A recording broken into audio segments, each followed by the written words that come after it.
So, you want to be a real estate investor, but where do you start? How do you know what information and sources to trust? That's where I come in. I'm Jonny Catani, and this is the Investor Relations Real Estate Podcast.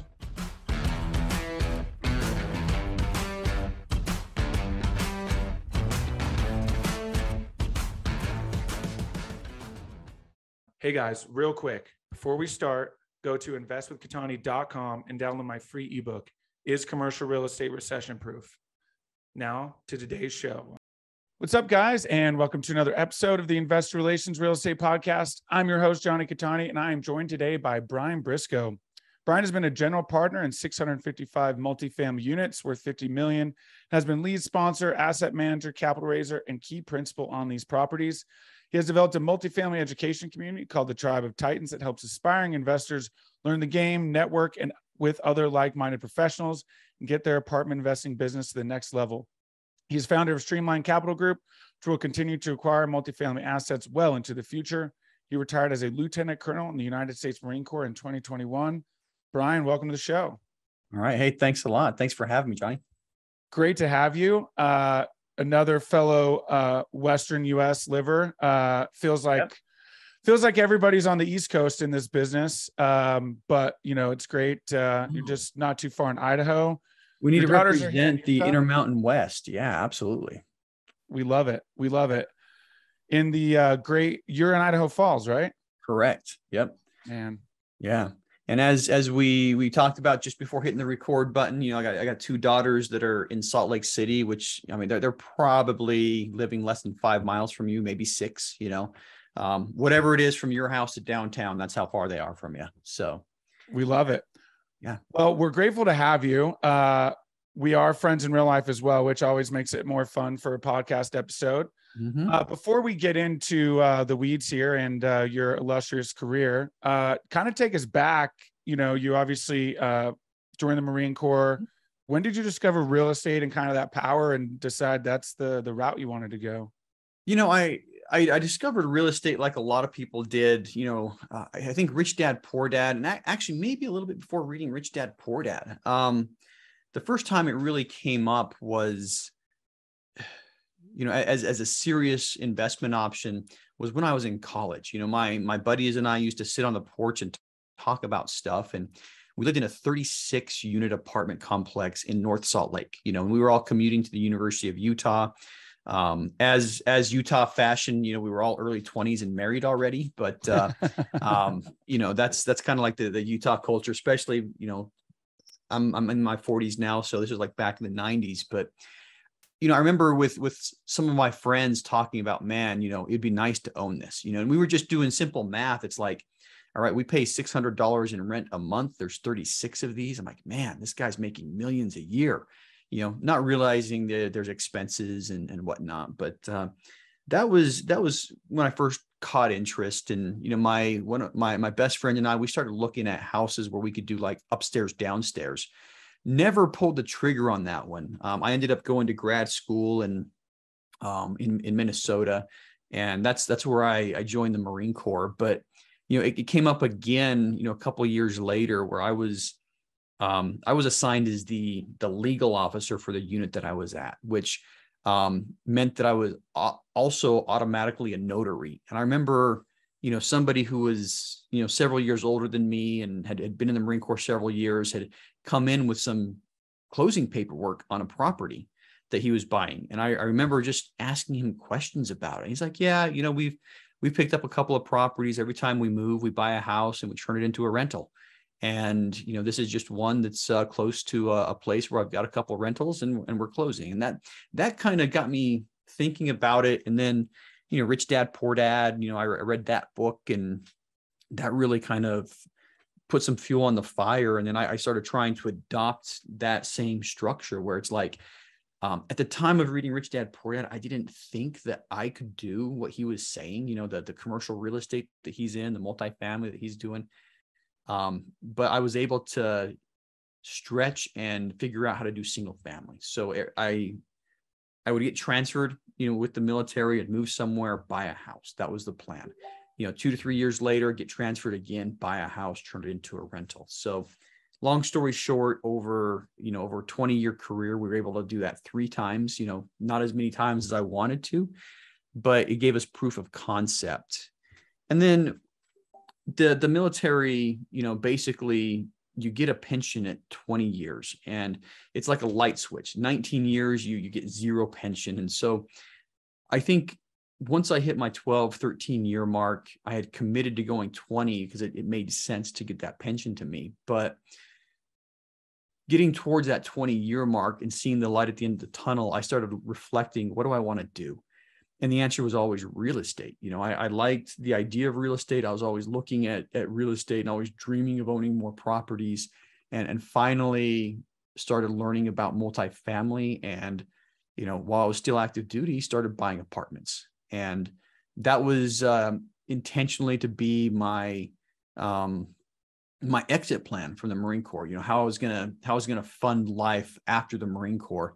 And, up to date, 600 and something units. We should be closing on another 61 as a joint venture soon, and funding a rather large deal. I'm playing a very small role in funding a large deal too. So, by unit count, that number is going to jump significantly in the next couple of days.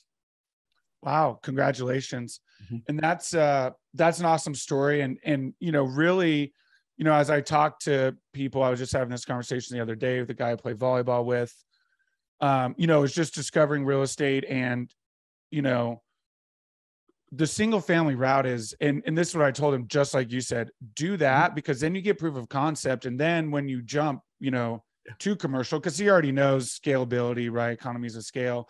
But then when you go and talk to people about what you're doing and you need to start raising outside capital, you have, like you said, that proof of concept and show that it works, right? And, track record always is going to be huge in this industry. And I'll tell you, the proof of concept worked out, but, it also, those properties all gained equity, and I turned to the first property I bought was, I used my VA loan twice and an FHA loan once, but, the first property I bought was pre-crash, where money was, basically for a couple $1,000s down, I bought a $200,000 home. And, 10 years later, walked away with a 6-figure paycheck. We sold some of the houses that, we sold 2 of the houses to launch the multifamily career. And I think we put less than 20,000 into those homes and walked away with $250,000, so when you look at, we definitely had proof of concept there. But we also walked away with enough money to start funding our multifamily desires, so, I realized I needed help, and, so I started looking at coaching programs, and I was able to fund a coaching program. When we got our first property under contract, there was a $50,000 earnest money deposit that we had to pay. And, that was, sitting in my bank account, which, if it wasn't for those single family properties, those investments, I don't think I would have been able to reach that high. Almost a stepping stone. Yeah, absolutely. And that's awesome too. In the beginning, you were even funding your own projects, which is also another common route. If, as long as you can, for the exact same reason, right? It shows people that, you're invested in it. Again, proof of concept. And obviously now you've been able to scale, you're now playing multiple roles in these syndications, general partnerships. What have you identified as your favorite, I guess, or really your superpower when it comes to these deals? I like putting deals together. That's the favorite thing. And, it's what I'm, in a way, longer story. I just left a partnership to go out alone, but, for now, I'm doing a lot of capital raising. I started a fund, but, what do I enjoy the most? I enjoy putting the deal together. There's a lot of excitement in that, just getting the contract signed. And then, I call me crazy. I enjoy doing due diligence. I enjoy walking properties. I enjoy, but really putting the deals together, I think, is what I enjoy the most. And, I've tried asset management. That's probably the most important thing. more than anything else, I think the asset management is the most important, but it's not necessarily where my skill set lies, so putting the deal together, bringing the team together, making sure the money's all there, whether it's going out and finding the investors or going out and finding the debt or the equity. That's what I enjoy the most. That's awesome. I love it. Yeah, it is funny, right? Of course, we celebrate acquisitions, which we should, right? Especially in this market, it is challenging to get all the way to the finish line, but that's truly when the work really begins, right? And you've got to implement the business plan, and that's where the asset management really does become the most important thing. And it is a true skill when, and a good asset manager is worth their weight for sure. Yeah. So that's what I enjoy doing. And eventually, I want to own something in your neck of the woods. I think that's my goal for 23 is to start buying in, either Salt Lake County or, some of the northern counties between Salt Lake and Idaho Falls. It's funny you say that. Obviously, Salt Lake County, very challenging market right now, right? A ton of development going on. I do think in the next 5 years, when some of these projects are done, stabilized, and I imagine based on the way the economy is going, things will flatten out, maybe drop, depends who you ask. But I do think in 5 years, Salt Lake County will have some really awesome opportunities, not, within the next 5, but those northern counties starting to grow. You're starting to see some good economics there and still relatively affordable. Yeah. Well, I'll tell you, I was born, I remember Salt Lake County in the 80s. I remember Salt Lake County in the 90s, and areas that used to be wide open fields, now have developments, and then you can say the same thing about Davis County. You can say the same thing about Weber County. And, the growth in Salt Lake has been tremendous. And, one thing I learned as, a Boy Scout and a Marine is to pull out maps and look at maps. And when you start looking at the map, what's happening. Salt Lake City is spilling over. You've got mountains on one side, you got mountains on the other side, the lake on the northwest. There's not many other places inside Salt Lake City that you can build.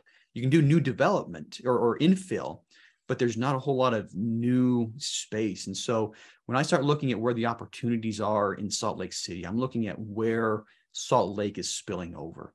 And I think, Weber County, Morgan County, Tooele County, getting into the weeds there, but, and then the west side of Utah Lake, Saratoga Springs and down, that's where the spillover is happening. And I think that's where, a lot of the appreciation is going to happen. You can still buy things cheap and you're going to get a lot of appreciation, but, at the same time, buying a nice core plus asset in, downtown area, is something that I want to do as well. It's going to take me a while to get to the point to where I can, pay $100 million for a property like that. But, yeah, those are going to just, spit out cash for as long as you own them.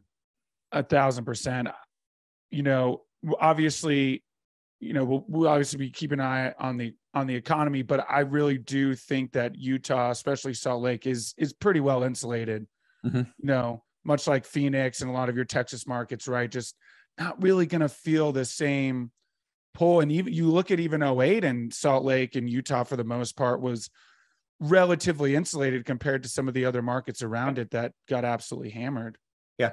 And one of the properties that I bought as a rental was actually in the Salt Lake metro area, Davis County. But, that was the pre-crash one that I bought with my VA loan. And looking at that one, the Salt Lake County didn't slide as much as other counties did. And things are a little different now. There's been a ton of appreciation in Salt Lake that there've been more appreciation in Salt Lake in the last 5 years than there were in the 5 years preceding the first crash.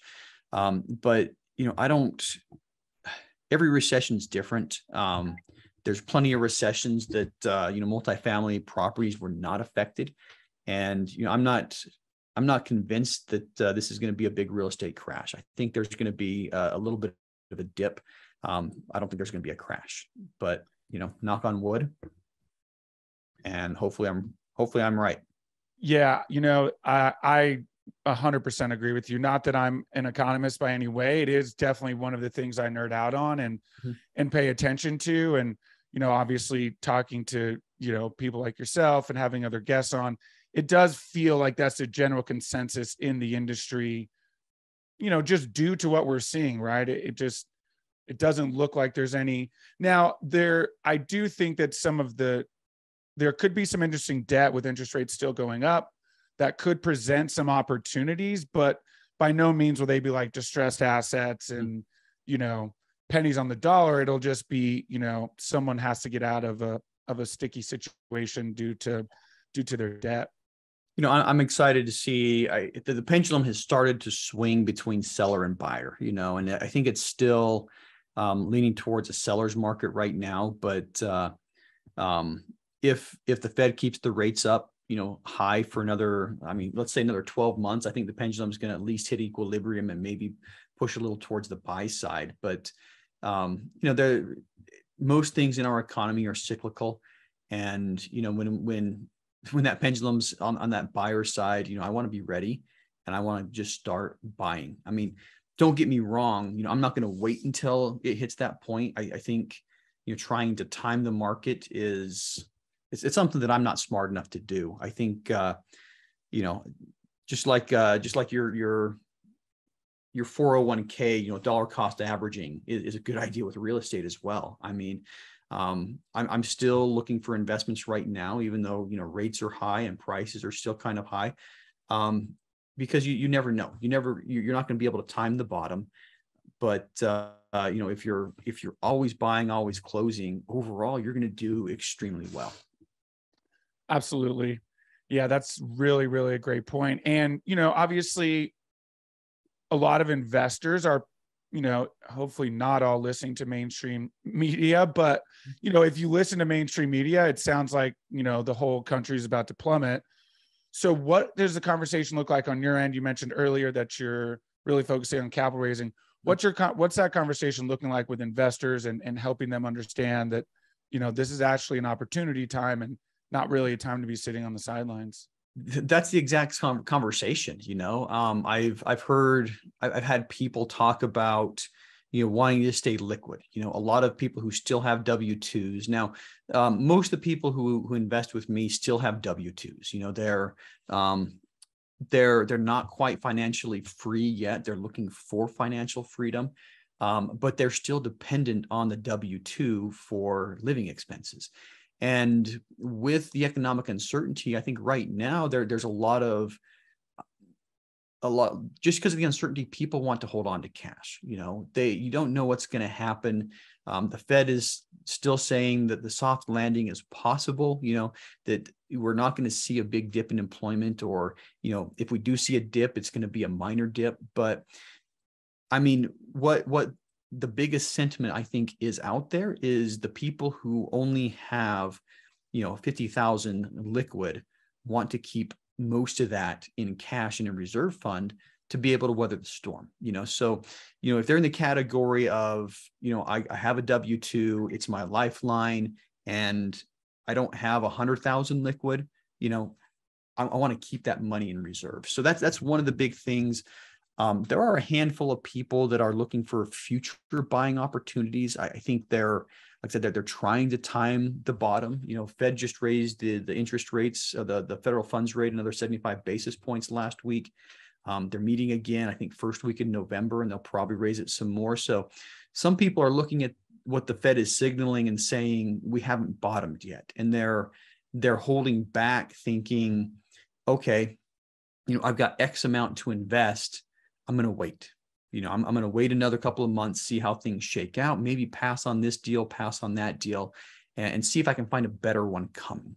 But will you find a better one coming is the question. If the Fed's raising rates, yeah, it may bring prices down, but the effect that rates have on the cash flow, it's going to dilute your return, because to make an investment work at a higher interest rate, you're going to have to probably most likely bring more equity to the table. You're not going to be able to get the 75 to 80% loan to value loans that you were able to get, or loan to value financing that you were able to get last year. So, you may have to buy a property with 40% down, which is going to dilute the returns. And so it's not I'm going to wait for prices to come down and then hop in, because there's two parts of the investment. There's the cash flow coming off the property, and then there's the basis price. And when you sell, the basis price matters more at sale than it does while you operate it. So,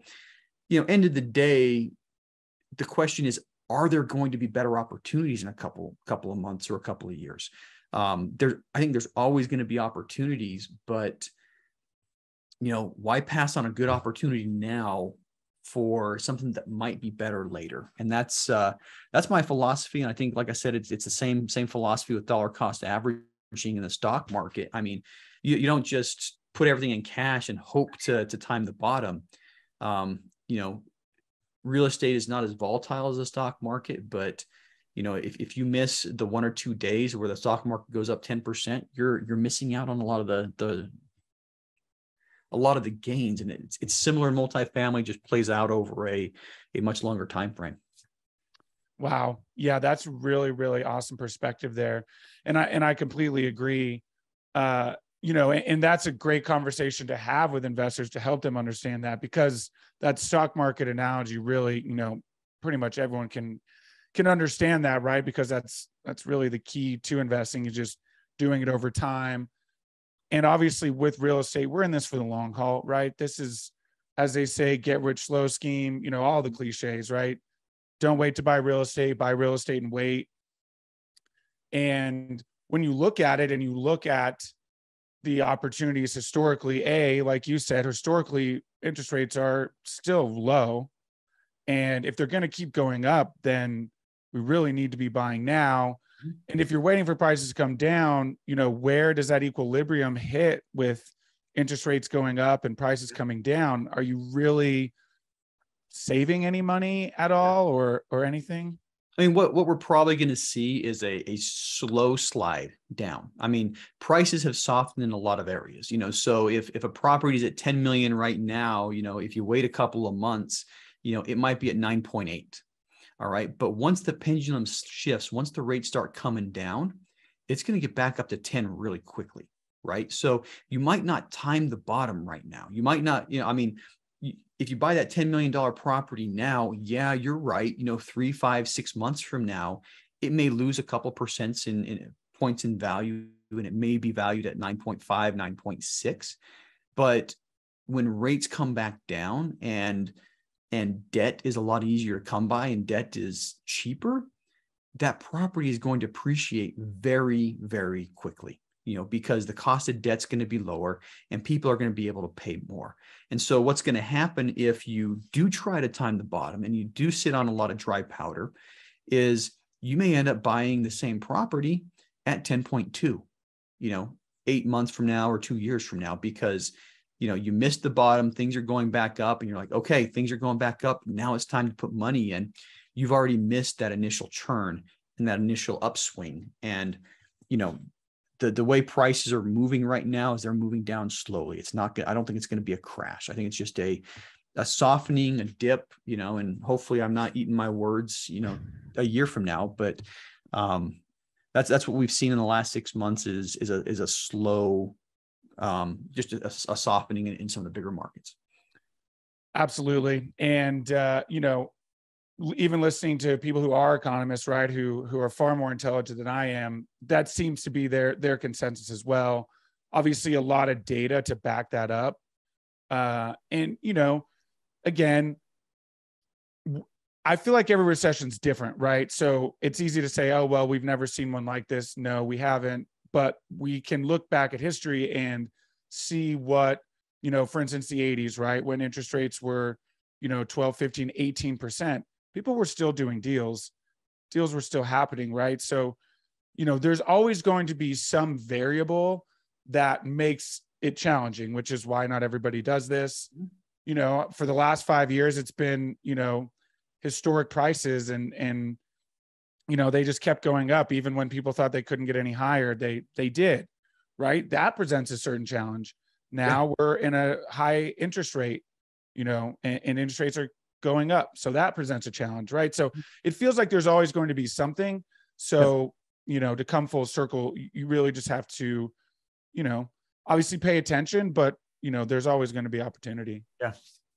Yeah, I agree. Opportunities are there. You just have to, sometimes you have to dig a little deeper and search a little longer, but, or change your strategy a lot of times, so. Has anything changed about your strategy? I am looking into larger metros, looking at our portfolio, we got a lot of things in small metros. I think the largest metro that, currently have a property in is Augusta, Georgia at 500,000. Actually, Columbia, South Carolina, they're less than $1 million, but we got one in Columbia, South Carolina, two in Augusta, Georgia. And everything else is in, cities or areas that are, a lot with a lot lower population and low population density. So there is a lot of risk to that. So one thing that I'm looking at is just getting into larger markets, so draw a line in the sand at 1 million people, just because it's a nice round number. And, I want to be in markets with at least 1 million people. You get better management on your properties, you get better access to vendors. So that's one thing that's changed. C-class, when you buy C-class assets, you have C-class problems. They are harder to manage. It's harder to get good people to be your on-site staff at C-class properties. So I am migrating more towards B-class assets, and B-class tend to be more recession resilient than either your C-class or your A-class. Your tenants in B-class typically have higher income to rent ratios.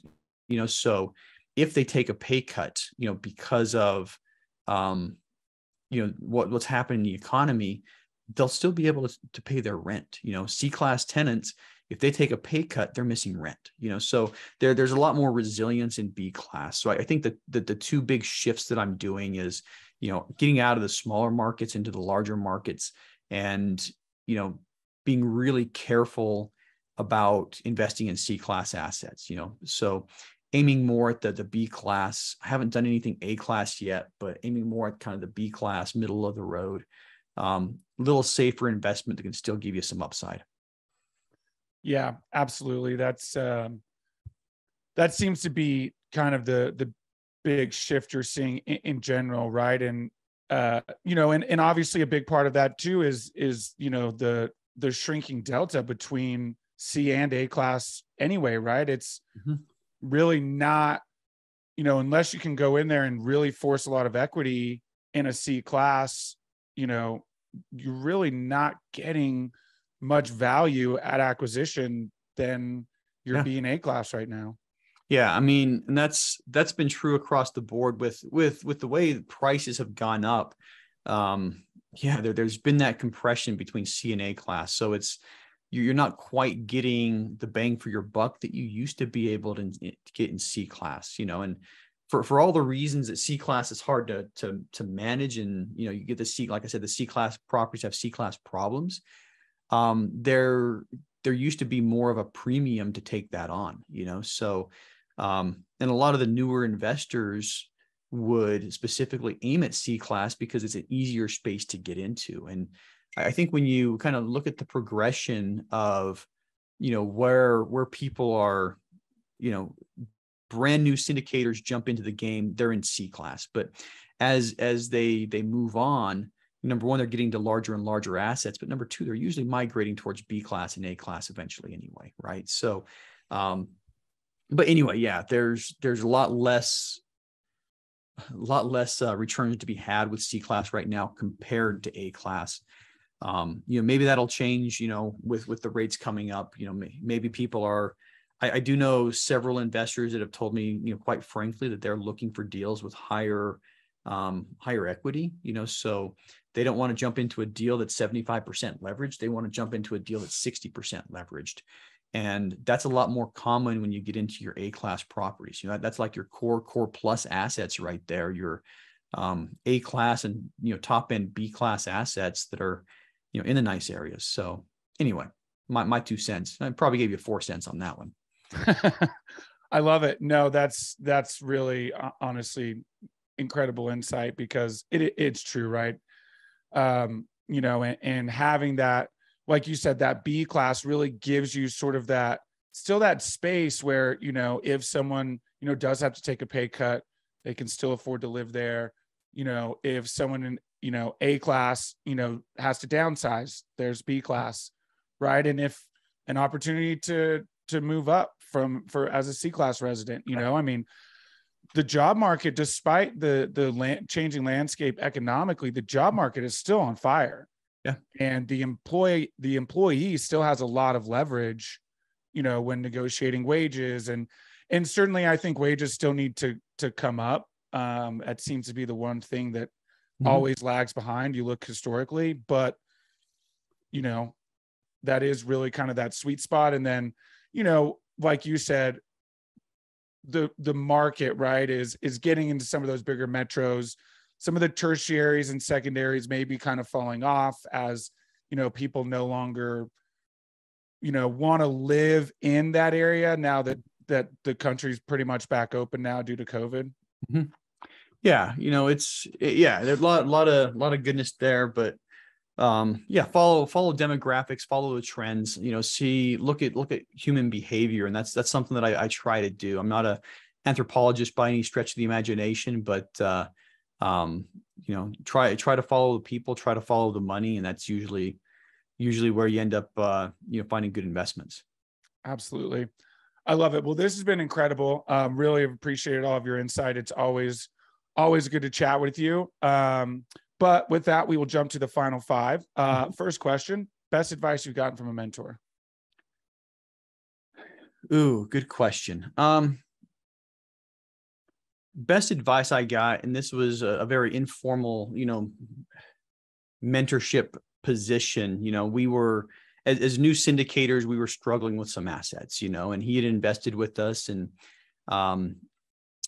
we were talking once, and I think we were sitting at a, bar and grill in DC area, but we were talking once, and he mentioned that the investments that he's had, the ones that have done the best, are the ones where there's a company with a CEO or a president. The partnerships, where people kind of come in and out of partnerships with each other. He said, as far as him as a passive investor, those have been hit or miss. The reporting's always, kind of wonky, but he basically said that, as a passive investor, he aligns more with companies that have the one person in charge, so that was something that, I really, really took to heart and started really thinking about and noticing. And so, that wasn't what prompted me leaving the partnership that I had, but, it was me discussing those problems with him that kind of made me realize that, maybe a partnership of 4 equals is not the best way to run a business, So anyway, that's, when I'm raising capital now for other people, that's what I'm looking for. And, when I start launching my next venture, it's going to be in a similar structured company where, it's not everybody has an equal say at the table, because, that's good in some aspects, but yeah, I mean, it's not good for business. Yeah. Wow. That's really, really interesting perspective. And I tend to agree. You get too many cooks in the kitchen and it just becomes a mess. And you see that a lot in the beginning, like you said, right? A lot of, people got to combine forces, especially when it comes to bringing capital in. Yep. But if you can establish a role and that sort of hierarchy, things really do run smoother because everybody knows what they're supposed to be doing. Like you said, you get 4 equal people in there, and honestly can get confusing because you're not really sure what you should be doing. Yeah. We're trying to sell a property right now, and we have 4 people who don't agree, and it's just like, hey, I want to go this way. I want to go that way. And, it's, we're going to duke it out in about, 45 minutes. So, so we'll see what happens. Okay. Well, good luck. Yeah. Right. So anyway, what is it about your career that makes you feel like you're fulfilling your why? We live in Idaho Falls, and that was never my dream, but that's my wife's dream. Right. So we are in the same neighborhood as my wife's sisters, and one neighborhood over from her brother. And so this is what she's wanted for a long time. And, you know, I've finally been able to give it to her. Wow. That's awesome. I love that so much. Favorite non-real estate or investment related book? Well, geez, this is easy. I would say the Book of Mormon and the Bible. That's 2 books. So, but yeah, non-real estate, non-investment. Those are definitely my favorite books. I love it. Yeah, I am not as faith driven, but have gotten the Bible as an answer to that. And it is actually on my list. Not, you know, cover to cover, certain obviously sections, but, you know, a lot of, I think from what I understand, when you remove any religion surrounding it and just look at it as a history book, it's actually teaches a lot of really incredible lessons. Read Proverbs. I read a book from a Brazilian author. I think there's 30 or 31 chapters in Proverbs. But he made the point that, you know, his self-education was the first day of the month, he reads Proverbs chapter 1, second day, Proverbs chapter 2. And, you know, I haven't done it. I've read most of the Proverbs, but there's a lot of good life advice in there, you know, and it's timeless life advice. But, yeah, there's a lot of things in there that, you know, if you take the religious aspect away, there's still some really fundamental good things, you know, 10 commandments, you know, most civilizations today are somehow based around those 10 commandments, you know, so a lot of good advice on societies, a lot of good advice on interpersonal reactions. I mean, golden rule is straight out of the Bible, you know, and I think the golden rule is absolutely golden. But, you know, if people would, if you just took away the religious aspect from the Bible and, you know, just did what it said, you know, love your neighbor, I mean, the world wouldn't have problems. That's the truth. That is the truth. If you could have any superpower, what would it be? Flying, of course. I mean, yes. Who doesn't want to fly? Yeah, that's the first thing that comes to mind. Maybe super strength, you know, being able to, you know, lift the house, you know, off of its foundation if I wanted to. But yeah, I mean, that's kind of what I imagine me having superpowers, you know, is just the, you know, physical strength. But I guess if I really had to think, you know, talking Marvel comic superpowers, being able to know the future. Boom, there it is. I love it. Yeah. Awesome. Yeah, mine is definitely flying. You know, first knee-jerk reaction is definitely to fly for sure. I love it. So cool. What's the best way for people to get a hold of you and learn more? LinkedIn is probably the easiest way. You know, so if you just want to see what I have to say, you know, follow me on LinkedIn. If you want to reach out, you know, send me a connection request on LinkedIn, and, you know, usually within a couple of days, I'll respond to the connection request. And if you're interested in investing, or if you're interested in learning more, you know, I'll send you my calendar link and we can hop on a call. Perfect. I can confirm that he is an awesome LinkedIn follow. A lot of really, really great content, a lot of great info. Brian, thank you so much. This has been incredible. Appreciate your time. All right. Thanks, Jonny. Absolutely. Hey guys, thank you so much for watching today's episode. I hope you really enjoyed it. Listen, I know it's cliche and you hear it all the time, but please don't forget to like and subscribe to the channel so you know when the next video is coming out. Even though this is technically a daily podcast, you know it's coming out the next day. We have a ton of content coming your way. So please like and subscribe. It helps a ton. Leave comments. Would love to know what you guys think. And we will see you on the next one. Thanks so much.